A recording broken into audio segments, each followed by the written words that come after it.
Badge and credentials, now. I'm heading into a federal briefing. What's your legal reason for stopping me here? Move to the side. You're being detained for verification. Hands on the hood. Now. The command cracked across the quiet street, so hard it startled birds out of the oak trees.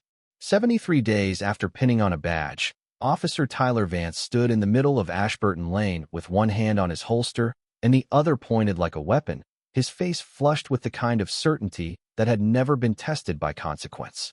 In front of him, a man in a charcoal quarter-zip and dark jeans froze beside a black SUV, one grocery bag in each hand, the morning still hanging on him. A carton of eggs slipped from his fingers and burst across the pavement. Milk spread into the gutter. Somewhere behind lace curtains, blinds began to move. 10 minutes earlier, the street had been ordinary. Malcolm Reed had parked in front of his mother's brick ranch before sunrise, carrying soup, prescriptions, and a new porch light, because her niece's surgery still made stairs dangerous and pride made help difficult. He had replaced the bulb, fixed the sticking side gate, set her medicine on the kitchen counter, and listened while she complained about the neighborhood getting jumpier every year. He smiled, kissed her forehead, and started back toward the SUV because he still had to make it downtown for an 8:30 briefing. He looked like a son doing what sons do when life narrows around aging parents. Then a rookie patrol unit rolled up with lights off, tires whispering over wet asphalt, and the morning was gone. Step away from the vehicle, Vance snapped. Malcolm slowly put the remaining bag on the hood. Officer, is there a problem? You're the problem. Turn around. For what? For not listening fast enough. The line was so cold, so immediate, that even Malcolm's expression changed. Not fear. Recognition. The kind a man gets when he knows the next few seconds are about to become something uglier than they need to be. He turned carefully, palms open, rainwater dripping from the cuff of his sleeve. A second front door opened 3 houses down. Then another. The neighborhood had the stillness of money and the nerves of suspicion. Somebody had called in a suspicious male trying doors. That was the language sitting in Vance's head as he approached. Suspicious male, dark SUV, unknown in the neighborhood. He did not see the replaced porch bulb, the pharmacy bag, the keys Malcolm still held, or the house number reflected in the SUV's window. He saw a chance to act decisive.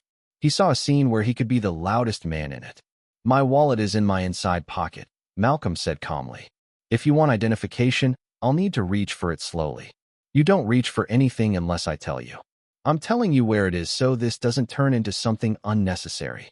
Vance stepped in close enough for the smell of coffee on Malcolm's breath to mix with the chemical bite of leather and rain off the uniform. You don't tell me what this is. Then he grabbed Malcolm's wrist, twisted it up his back, and slammed him chest first against the hood. The sound of bone against metal echoed down the street. From the doorway, Malcolm's mother screamed his name.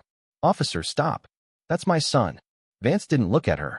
He drove Malcolm harder into the vehicle, patting him down with rough, theatrical aggression, emptying his pockets onto the hood one item at a time. Keys, phone, receipts, a folded prescription sheet. Nothing that looked like danger. Nothing that justified the force already used. But once a certain kind of authority starts moving downhill, it does not like to stop for facts. Who does this car belong to? Vance demanded. Me. You expect me to believe that? Malcolm turned his head just enough to breathe. Run the plate. I asked you a question, and I answered it. That did it. Something in Vance hardened. He heard tone where there was only control. He heard disrespect because he needed disrespect to explain what he was doing. He ratcheted Malcolm's arm higher. The older man's jaw tightened, and for the first time there was pain in his voice. Easy, Malcolm said. You're crossing a line.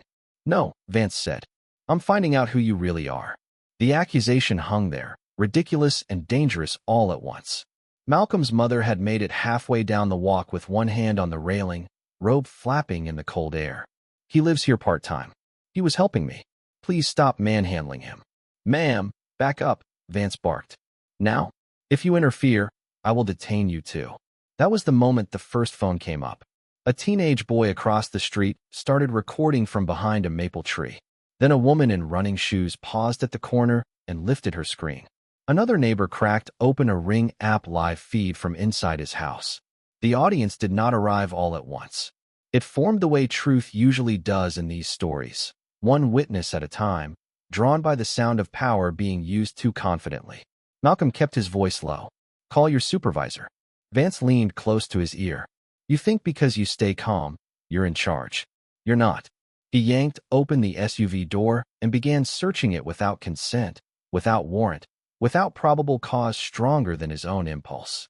He tore through the console, glove box, back seat, then found a leather credential wallet tucked beneath a folder on the passenger seat. He flipped it open just enough to see a badge and some federal lettering, then gave a short, contemptuous laugh. "Cute," he muttered. "Impersonating now, too." Malcolm lifted his head from the hood. "Read it carefully. I know a fake when I see one." He tossed the wallet onto the roof, where it landed in a sheet of rainwater and slid to the rear glass. Then he found a black briefcase in the back, locked, and decided that was suspicious too. "What's in it?" "Nothing you're legally entitled to open." Vance looked around at the growing semicircle of watching faces. He had reached the point where backing down would feel, to him, like losing. The cameras made it worse. Every insecure authority figure knows that public doubt is more threatening than private error. So he did what weak men with state power often do when their story starts collapsing. He escalated. "On your knees." Malcolm stared at the pavement. "On your knees, now. I have complied with every order." Vance took that as resistance. He hooked Malcolm's ankle, drove him down onto the wet street, and cinched steel cuffs around his wrists so tight the skin blanched around the metal. A murmur moved through the neighbors. Malcolm's mother cried out again, but Vance was already reading charges into the rain. Obstruction, trespassing, failure to obey. Stacking words he did not have the facts to support because the paperwork always comes easier after the humiliation. "You are arresting me on my mother's property," Malcolm said, breathing harder now. "I'm arresting you because I can't verify who you are." "You refuse to verify."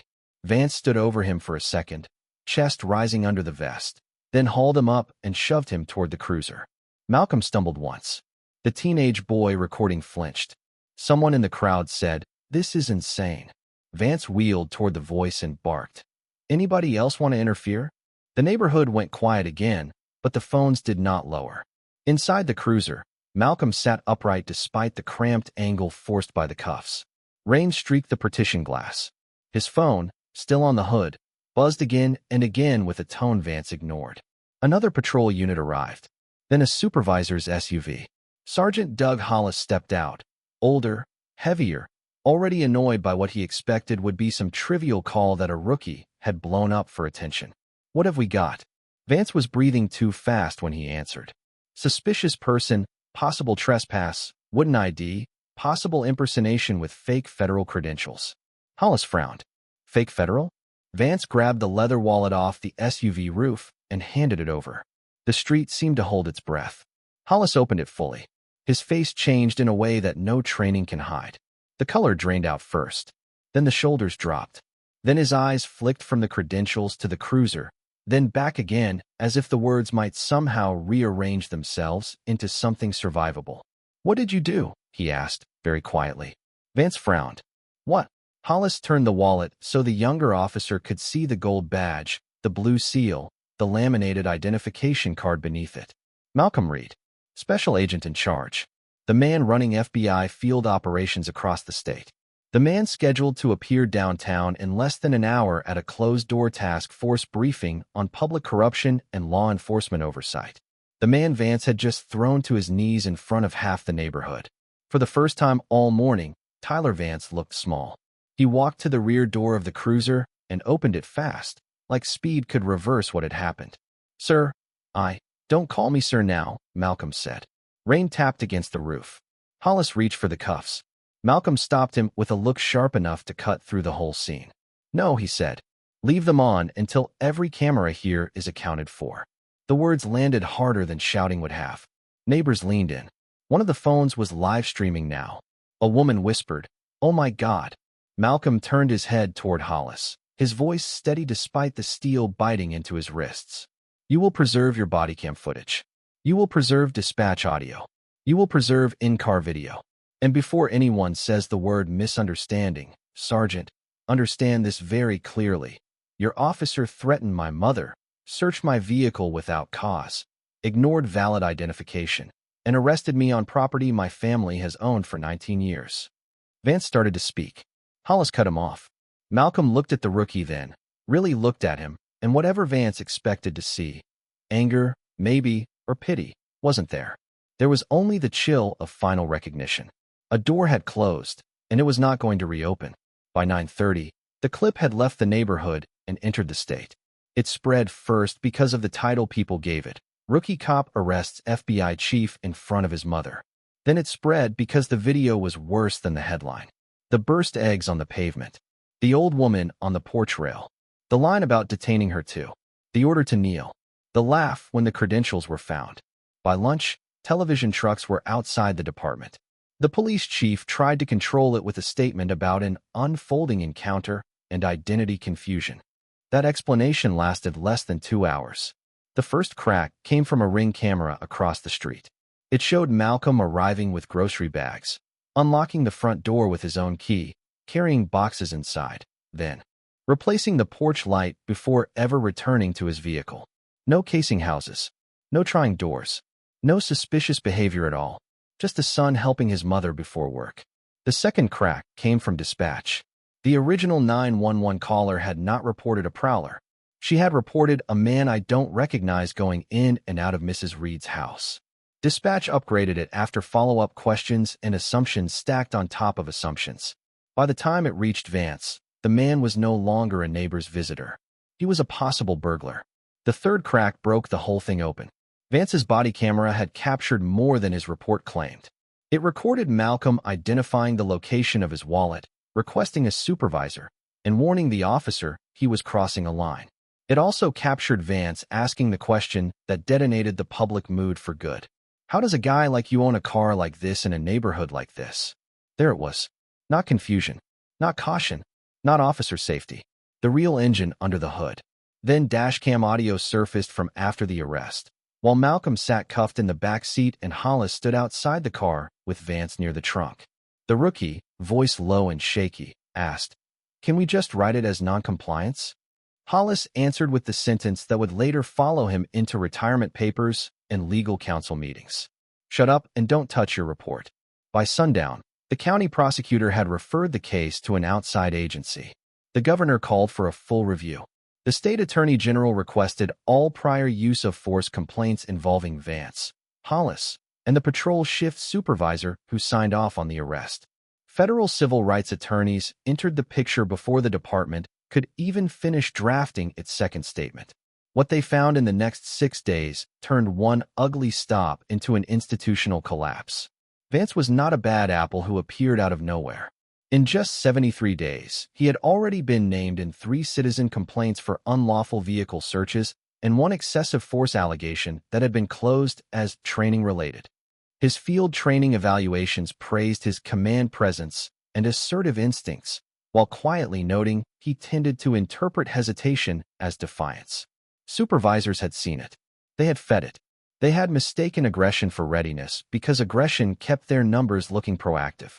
Then investigators found something worse. Malcolm Reed had not simply been on his way to work that morning.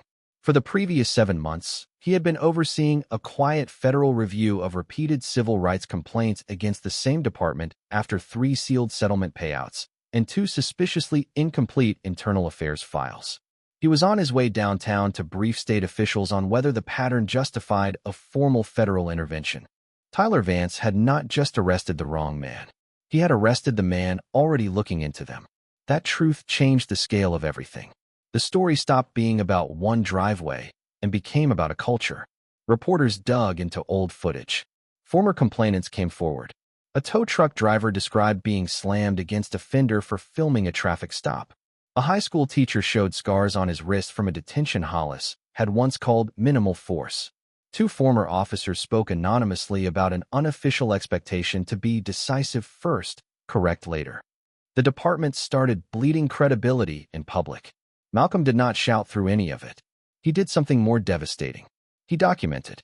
He released a measured statement, then sat before cameras in a navy suit with the faint yellowing bruise still visible near his temple where the hood had caught him. "This is not about my title," he said. "If a badge is the only thing that could have protected me, then the system failed long before I got there. That sentence ran everywhere.